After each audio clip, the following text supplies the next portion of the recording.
So now that you've uploaded your first artifact, it's time to start developing that reflection. And you're saying, how do I start? Where do I begin? What are the questions I need to respond to? How do I get this done and do it well? So here's a couple tips that I'm going to give you and some hints. First thing I'm on is my ePortfolio page. And this is the sample one. So you may want to revisit the sample one. And within this sample, if you go to the 9th grade page in the sample, you're going to find the reflection questions. Each reflection question includes stems that are going to help you compose your reflection. So, for example, what is the artifact? This artifact was created. So again, we're providing you with some help in order to compose this reflection for you.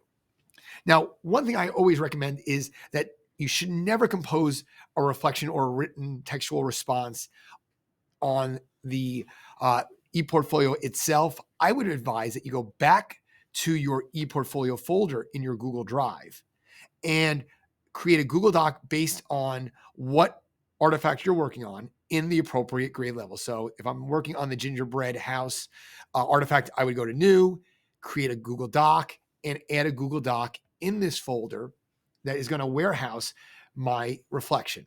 I can copy those sentence stems over and then create a nice solid paragraph and edit and revise it.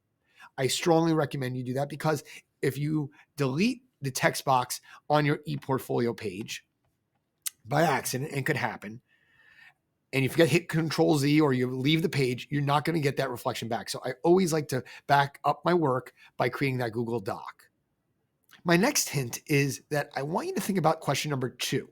How does this artifact reflect this specific strand from the Wilton Public Schools' Portrait of the Graduate, or the POG? And you're saying to yourself, I don't remember which attribute, where can I find them? So the easiest place to locate the attributes is if you go to the Wilton Public Schools homepage, the district page, and you go to district info, and at the bottom right, you see Portrait of a Graduate. Click here, and it's going to take you to the page with all the attributes on the left-hand side. So because I created a gingerbread house, I'm going to go with creative entrepreneurial designer. I'm going to want to read the attribute and its descriptions, what it takes to fulfill this attribute, and I'm going to try to use this language in my reflection for question number 2. Once you complete all the reflection questions, so what did I learn about myself? How do you know? What did I learn about the concept skills involved in creating this artifact? How does it connect to my own passions and perhaps my senior interest project?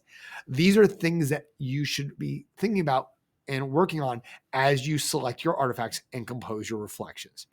If you have any questions, come visit us in the LLC. We'll be happy to help you.